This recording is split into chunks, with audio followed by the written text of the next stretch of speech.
Assalamualaikum warahmatullahi wabarakatuh.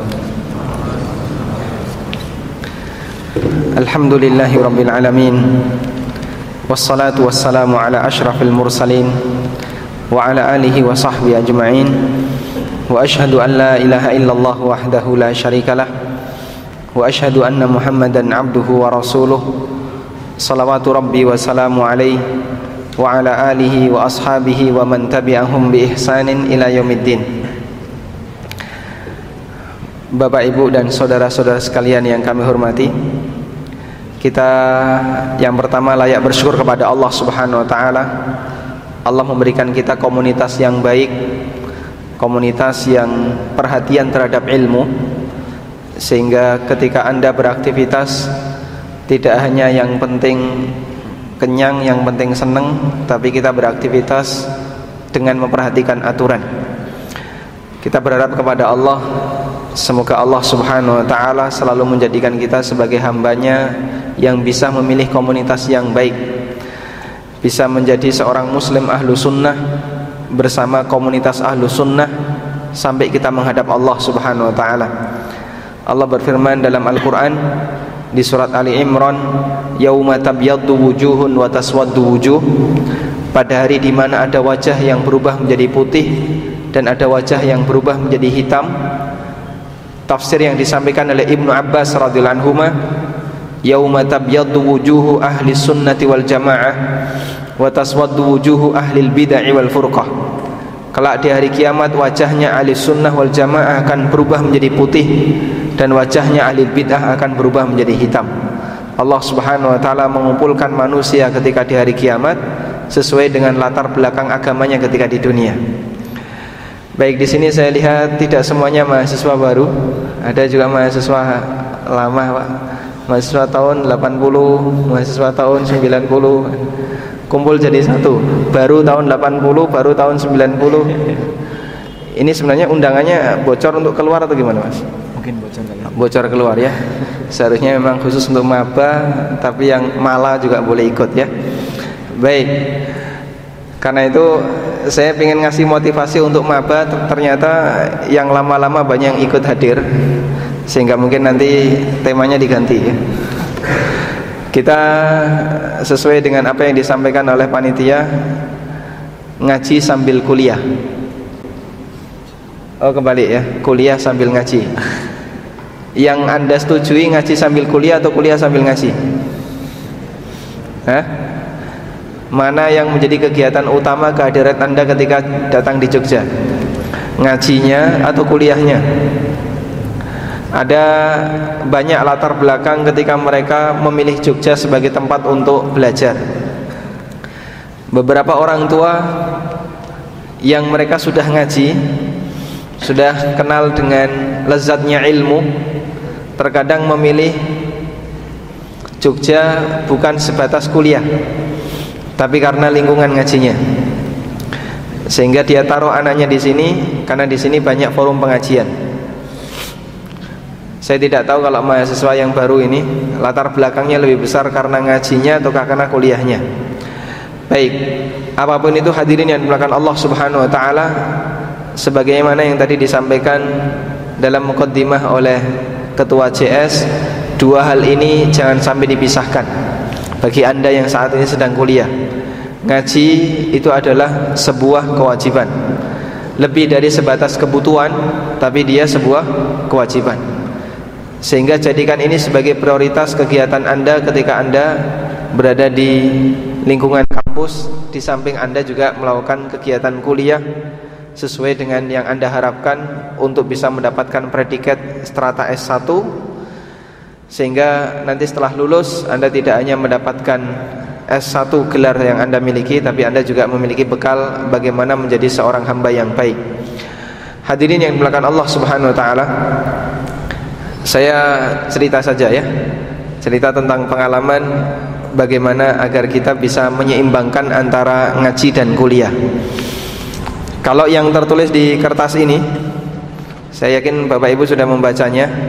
Kuliah sambil ngaji, why not?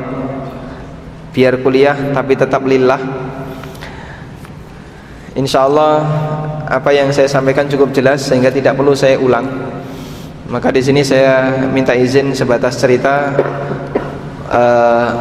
kenapa dari teknik nuklir bisa menjadi alih jalur ke yang lain ya. Hadirin yang dimuliakan Allah Subhanahu wa taala. Dalam ilmu agama kita semua punya kesempatan yang sama untuk bersama-sama mempelajari dan memahami ilmu agama. Maka tidak ada istilah orang umum, sehingga ketika belajar ilmu agama dipersulit. Tidak ada orang yang dia memang cocoknya belajar agama sehingga dia ketika belajar ilmu agama dipermudah, tidak ada. Maka kita tidak perlu heran ketika mereka lulus teknik atau lulus kedokteran atau lulus di jurusan-jurusan apapun yang itu tidak ada kaitannya dengan masalah agama, tapi kemudian Allah Subhanahu wa taala memberikan dia pemahaman dalam masalah agama.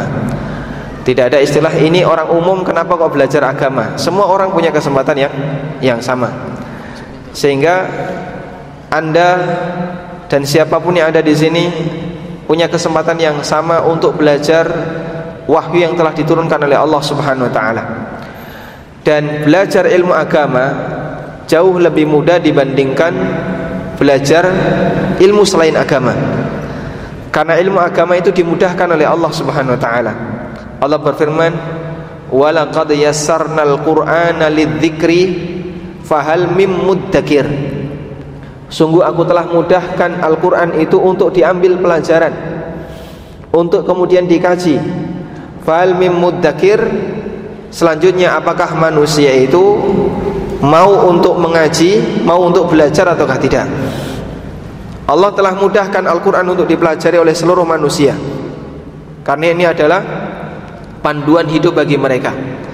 Sehingga tidak ada istilah panduan hidup Allah turunkan, tapi manusia untuk mempelajarinya dibuat susah oleh Allah. Kalau belajar panduannya saja susah, bagaimana kita bisa selamat untuk bisa mendapatkan janji Allah di surga? Kalau panduannya saja susah dipelajari. Sehingga untuk masalah panduan, untuk masalah aturan, Allah Subhanahu wa taala memudahkan bagi para hambanya untuk mempelajarinya. Walaqad yassarnal Qur'ana lidzikri, sungguh aku telah mudahkan Al-Quran untuk diambil pelajaran. Tinggal selanjutnya fahal mim muddakir, apakah anda mau mengambil pelajaran ataukah tidak. Maka yang susah bukan mempelajari, yang susah adalah bagaimana memaksakan diri kita untuk mau belajar. Nah, menerbitkan motivasi agar mau belajar ini lebih susah dibandingkan ketika kita sudah mendalami dan sudah mempelajari Al-Quran. Ini berlaku bagi siapapun. Karena itulah jamaah yang dimuliakan Allah Subhanahu wa taala, bagi siapa yang dimudahkan oleh Allah untuk belajar agama, bagi siapa yang ingin berusaha untuk mempelajari agama, nantinya akan dimudahkan oleh Allah Subhanahu wa taala. Baik, kemudian berikutnya yang perlu kita perhatikan, bahwa Allah membagi ilmu kepada para hambanya sebagaimana Allah membagi rizki. Allah membagi ilmu kepada para hambanya sebagaimana Allah membagi rizki. Karena semuanya datang dari Allah Subhanahu wa ta'ala. Rizki Allah yang ngasih, ilmu juga Allah yang ngasih. Kalau kita memahami bahwasanya rizki itu Allah yang ngasih, apakah kita akan berpangku tangan sehingga menunggu rizki itu datang? Jawabannya tidak. Anda kuliah mengambil jurusan sesuai yang Anda pilih, ada teknik, ada kedokteran, ada ilmu sosial dan seterusnya, sehingga nanti ketika Anda lulus dapat gelar S1, tujuan besarnya adalah nanti setelah lulus diterima kerja.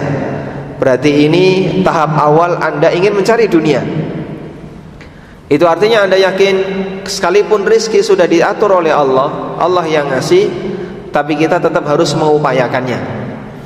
Demikian pula ilmu, demikian pula dalam masalah ilmu agama. Allah ngasih ilmu agama kepada siapa saja yang Allah kehendaki. Ada yang dikasih banyak, ada yang dikasih sedikit, sesuai dengan pemahaman yang Allah kasihkan kepada mereka. Namun ini sebagaimana rizki harus diupayakan, sehingga siapapun yang berusaha mengupayakannya dengan maksimal, maka Allah Subhanahu wa ta'ala akan memberikan jatah yang lebih banyak dibandingkan yang lain.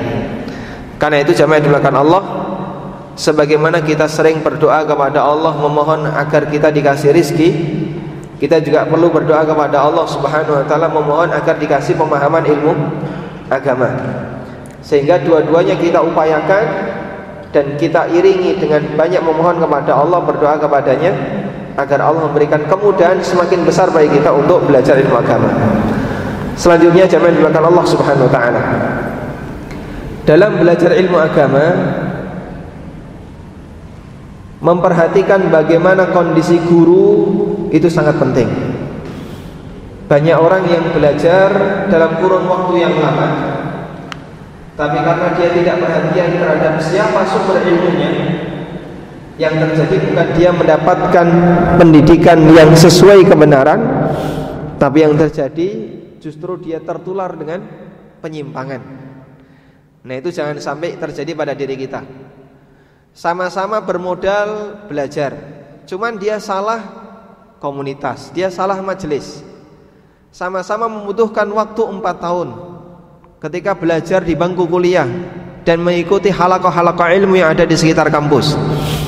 Tapi yang satu menjadi dai ahlus sunnah, yang satu menjadi dai selain ahlus sunnah.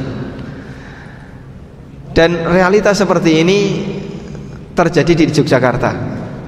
Ada beberapa kawan kita dulu, kita satu angkatan, ospeknya bareng, bahkan pernah tidur bareng, makan satu warung bareng, sama-sama ngaji, tapi yang satu ngaji di kanan, yang satu ngaji di kiri. Begitu lulus, yang satu jadi tokoh kanan, yang satu jadi tokoh kiri. Jadi dua-duanya punya generasi yang berbeda. Tergantung Anda mau milih komunitas yang mana. Baik, karena itulah dulu para ulama tabi'in seperti Muhammad bin Sirin memberikan nasihat. Al-ilmu minad din, al-ilmu minad din, fandur amman ta'khuduna dinakum. Ilmu itu bagian dari agama, karena orang yang belajar ilmu berarti dia sedang membangun ideologinya. Fandur amman ta'khuduna dinakum, karena itu perhatikanlah dari mana kalian mengambil sumber agama kalian. Maka tidak semua orang yang ceramah di depan membahas masalah agama bisa dijadikan sebagai sumber ilmu. Betul, dia membahas masalah agama, tapi bisa jadi dia punya pemahaman dan latar belakang penyimpangan, punya pemahaman yang menyimpang. Akhirnya nanti ketika ada orang yang belajar kepada beliau, bukannya mendapatkan kebenaran, tapi justru tertular dengan kesesatannya. Fandur amman ta'khuduna dinakum, karena itu perhatikan dari mana kalian mengambil sumber agama kalian. Dan kita perlu sadar begini, bahwa mencari guru itu semuanya akan dipertanggungjawabkan di sisi Allah Subhanahu wa taala. Mencari guru semuanya akan dipertanggungjawabkan di sisi Allah taala. Kalau Anda mencari guru namun tidak hati-hati, hanya kembali kepada yang penting sesuai dengan pendapat pribadi saya, ini bisa berbahaya. Karena Allah Subhanahu wa taala akan meminta pertanggungjawaban setiap upaya kita dalam mencari seorang guru. Dulu Imam Syafi'i rahimahullah pernah berguru kepada Imam Malik. Memperhatikan bagaimana kondisi gurunya, orang yang luar biasa dalam mendakwahkan sunnah, mengajarkan sunnah, sehingga Imam Syafi'i siap untuk ditanya oleh Allah Subhanahu wa taala ketika harus mempertanggungjawabkan kenapa kamu harus memilih Imam Malik sebagai guru. Beliau punya pernyataan yang sangat terkenal, raditu bimalikin ayyakuna hujjatan baini wa bainallahi ta'ala. Aku ridha untuk menjadikan Imam Malik sebagai hujjah antara aku dengan Allah Subhanahu wa taala. Sehingga kelak nantinya ketika Allah tanya, "Kenapa kamu memilih Imam Malik sebagai guru?" Imam Syafi'i sudah siap dengan jawabannya. Ini pernyataan Imam Syafi'i ketika memuji gurunya Imam Malik. Terus kalau kita sebagai mahasiswa baru, Pak, kita kan tidak kenal yang namanya lingkungan. Apalagi kita baru saja masuk Jogja, apalagi baru saja mengenal yang namanya banyak aliran yang beraneka ragam. Kebingungan Anda mungkin seperti yang saya alami dulu waktu saya masuk pertama kali di Yogyakarta. Gonta-ganti pergerakan. dari mulai pergerakan ke atas, pergerakan ke bawah, ke kanan dan ke kiri, sampai akhirnya saya bisa diam, gitu ya. Sehingga yang namanya kebingungan seperti ini dialami oleh siapapun yang pertama kali baru mengenal lingkungan kampus. Namun ada satu indikator yang bisa Anda jadikan sebagai tanda kalau aliran ini adalah aliran yang nggak baik. Tayyib. Indikator ini pernah disampaikan oleh Umar bin Abdul Aziz rahimahullah. Siapa beliau? Seorang ulama zaman tabi'in yang sekaligus menjadi khalifah Bani Umayyah. Umar bin Abdul Aziz rahimahullah pernah mengatakan, idza ra'aitar rajula yata'allamul ilma khasatan bainahum. Kalau kamu melihat ada orang yang mereka belajar ilmu agama khusus dalam lingkup mereka saja, dunal ammah, dan tidak disampaikan di tempat umum, dia rahasia ketika belajar, fa'lam annahum ala ta'sisid dhalalah, maka pahamilah bahasanya orang ini sedang membangun prinsip kesesatan. Idza ra'aitar rajula yunaduna fi dinihim dunal ammah fa'lam annahum ala taqsisid dhalalah. Kalau kamu melihat ada orang yang dia belajar ilmu agama namun dengan rahasia, yang lain tidak boleh diajak ikut, ketahuilah bahasanya orang ini sedang membangun prinsip kesesatan. Karena kebenaran itu sesuai dengan fitrah manusia. Kebenaran sesuai dengan logika dasar manusia. Makanya kebenaran berani disampaikan di permukaan, berani disampaikan di mimbar, berani disampaikan di depan umum. Pemilik kebenaran tidak takut untuk menyampaikan kebenaran di tengah masyarakat. Kenapa? Karena kebenaran sesuai dengan fitrah mereka. Sebaliknya kesesatan umumnya disampaikan secara rahasia, tidak di tempat umum. Kesesatan itu disampaikan secara sembunyi-sembunyi. Maka mereka kalau mengadakan kajian, ya, kadang di tempat yang sepi. Kalau mau merekrut teman yang baru atau anggota yang baru, harus melalui proses yang sangat lama. Nanti harus temui ini dulu, temui ini dulu, temui ini dulu. Ketemu banyak orang untuk cari tanda tangan, baru bisa lulus jadi muridnya, tokohnya.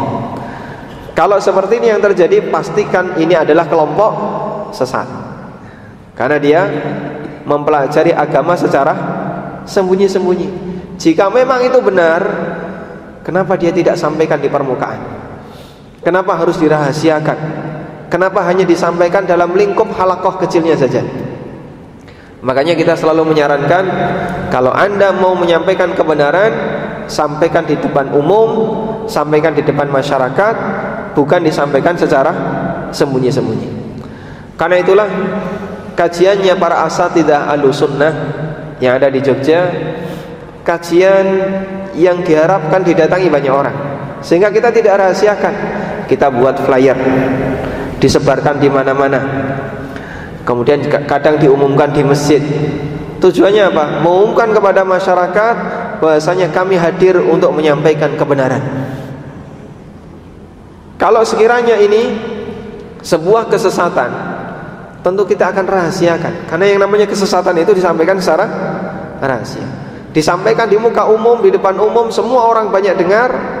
Bukti kalau kita berani menyuarakan kebenaran. Karena itulah saudara-saudara dan teman-teman sekalian, salah satu di antara indikator aliran yang bermasalah di Indonesia adalah ketika aliran ini mau menyampaikan sesuatu, umumnya mereka sampaikan secara rahasia.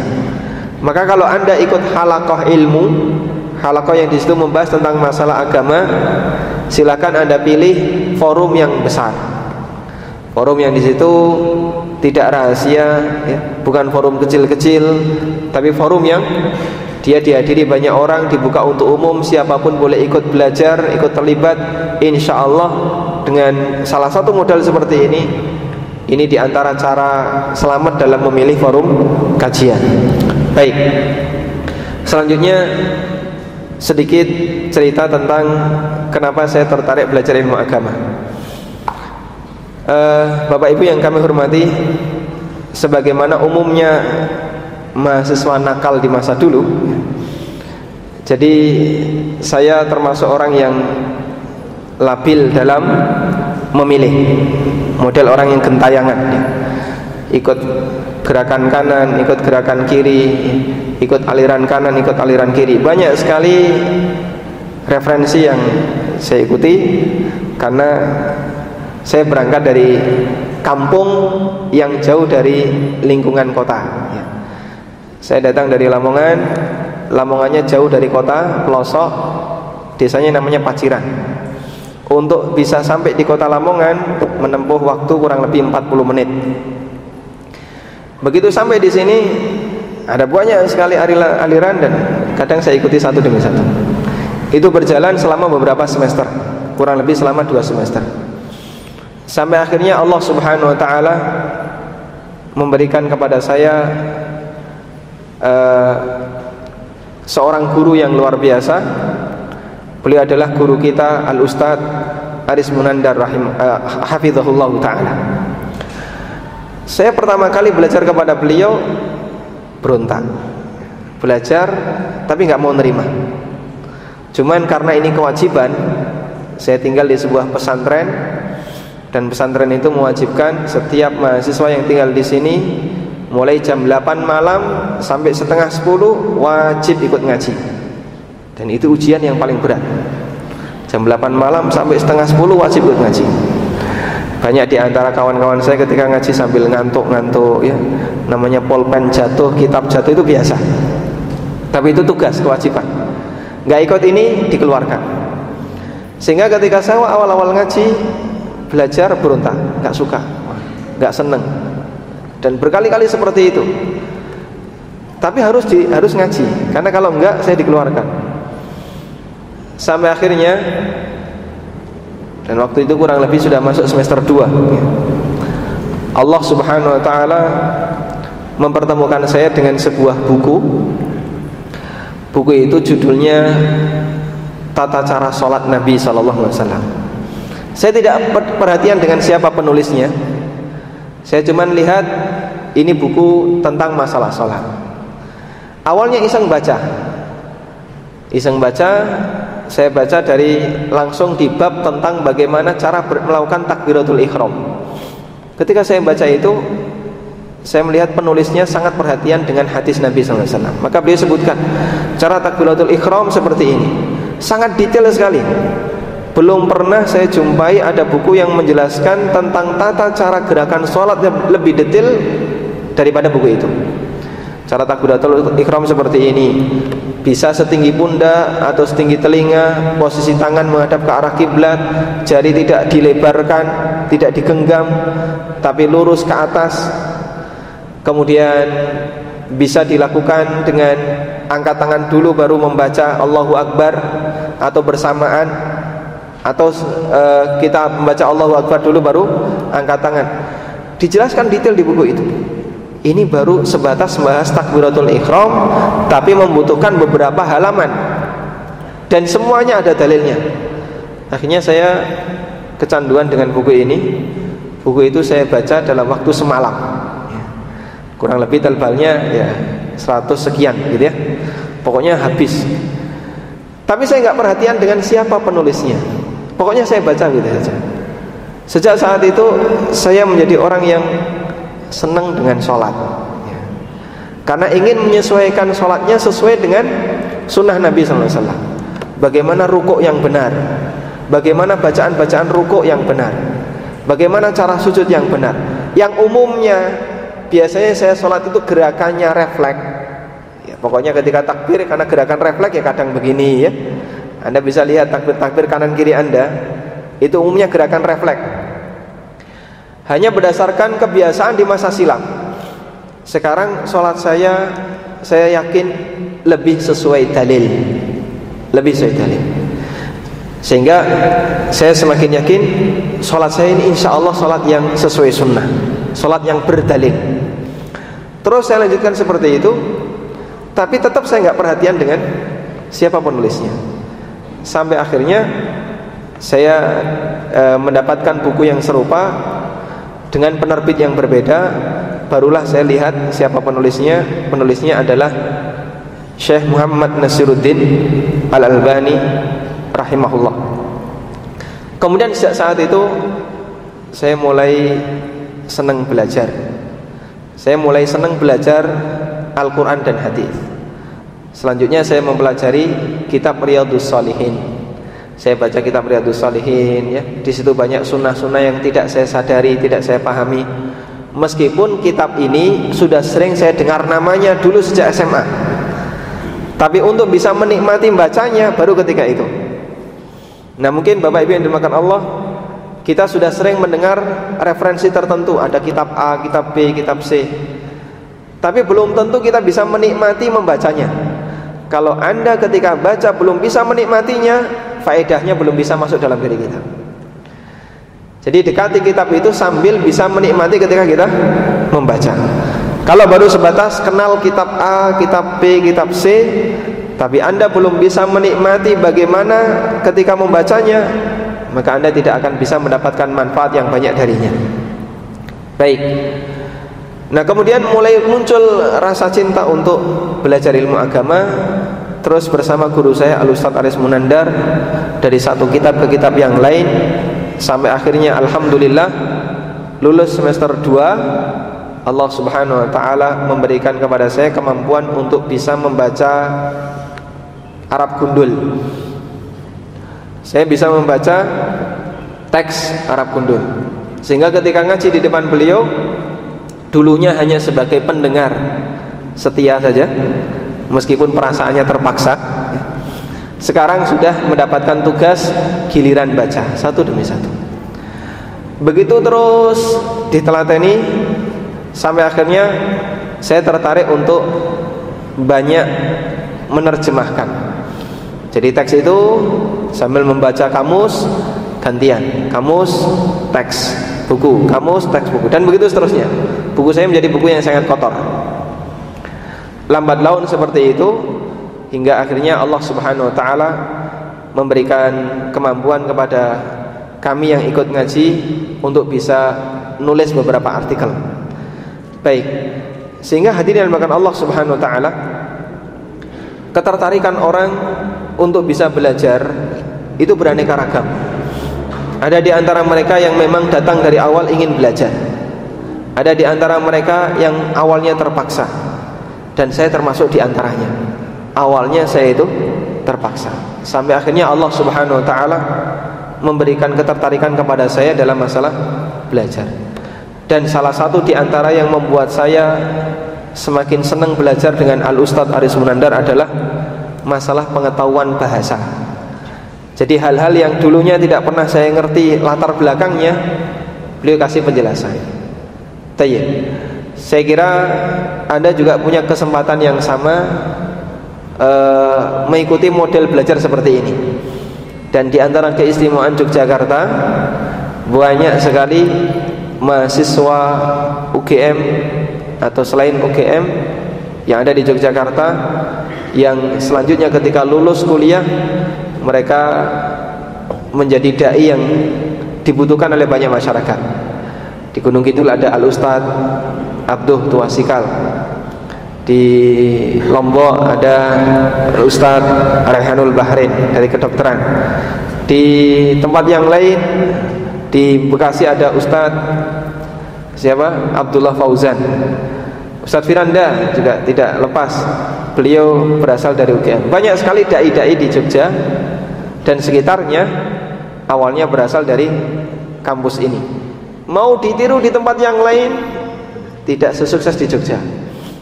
Makanya ketika kawan-kawan yang ada di ITB, ada yang di ITS, di UNER, di Malang juga sama, di Brawijaya, tanya kepada kita, kenapa kok kita sudah berusaha seperti ini, sudah mengupayakan ada pesantren mahasiswa, tapi tidak sesukses Jogja? Karena keberkahannya beda, ya. Jogja airnya lebih jernih dibandingkan yang ada di luar. Baik, walhamdulillah Allah Subhanahu wa taala menjadikan forum-forum kajian yang ada di Jogja barangkali lebih berkah dibandingkan yang lain, sehingga hasil generasi mereka yang dulu kuliah di umum kemudian beralih menjadi dai cukup banyak. Memang kita tidak mengharuskan diri kita harus semuanya jadi dai. Anda punya potensi yang berbeda-beda, sebagaimana yang digambarkan Nabi SAW dalam hadis riwayat Bukhari, an-nasu ma'adin, manusia itu ibarat barang tambang, khiyaruhum fil Islam khiyaruhum fil jahiliyah. Anda bisa lihat di sini di halaman yang kedua ini. Hadis riwayat Bukhari Muslim. An-nasu ma'adin, manusia itu ibarat barang tambang. Khiyaruhum fil Islam khiyaruhum fil jahiliyah. Yang terbaik di dalam Islam adalah yang terbaik di masa jahiliyah. Idza faquhu, kalau dia paham agama. Maksudnya bagaimana? Kita diumpamakan seperti barang tambang, karena barang tambang itu punya potensi yang berbeda-beda, punya nilai yang berbeda-beda, tapi satu dengan yang lain saling melengkapi. Ada barang tambang 1 gram ratusan ribu, ada yang segunung ratusan ribu, bahkan ada yang nggak laku sampai diumumkan terima tanah uruk. Nah, itu barang tambang nggak Pak? Barang tambang ya. Jadi ada banyak versi, ada banyak ragam barang tambang. Kita juga demikian. Ada banyak latar belakang yang berbeda-beda masing-masing kita, potensinya berbeda-beda. Baik, namun dari sekian banyak potensi ini, dia akan bisa menghasilkan manfaat yang besar kalau dia paham agama. Anda yang senang dengan pemrograman silahkan dilanjutkan, semoga nanti menjadi seorang programmer yang sukses. Ada yang senang dengan materi kedokteran silahkan dilanjutkan, semoga nanti jadi dokter yang sukses. Sukses secara duniawi, tapi kemudian diiringi dengan ilmu agama, maka Anda punya semangat untuk memberikan manfaat bagi yang lain. Sehingga siapapun yang belajar ilmu agama, salah satu di antara kelebihannya adalah terdorong dalam dirinya untuk menjadi manusia yang berjasa bagi masyarakat. Dan itulah yang kita inginkan. Kalau sebatas pinter hanya untuk kepentingan pribadi, kaya hanya untuk kepentingan pribadi, maka ini tidak ada bedanya antara dia dengan non-muslim, antara dia dengan orang kafir. Mereka kaya, mereka pinter, umumnya hanya untuk kepentingan pribadi. Yang dipikirkan kalau enggak dia, keluarganya. Tapi kalau kita berbeda. Kita kalaupun ingin sukses dalam masalah dunia, sesuai dengan bidang ilmu yang Allah berikan kepada kita, jangan lupa diiringi dengan masalah ilmu agama. Karena dengan itu akan muncul semangat dalam diri kita untuk menjadikan ilmu kita agar bermanfaat bagi yang lain. Wallahu ta'ala alam. Mungkin itu mukaddimah yang bisa saya sampaikan. Sekiranya masih ada waktu sedikit bisa kita gunakan untuk tanya jawab. Wassallallahu ala nabiyyina Muhammadin wa ala alihi wa sahbihi wasallam.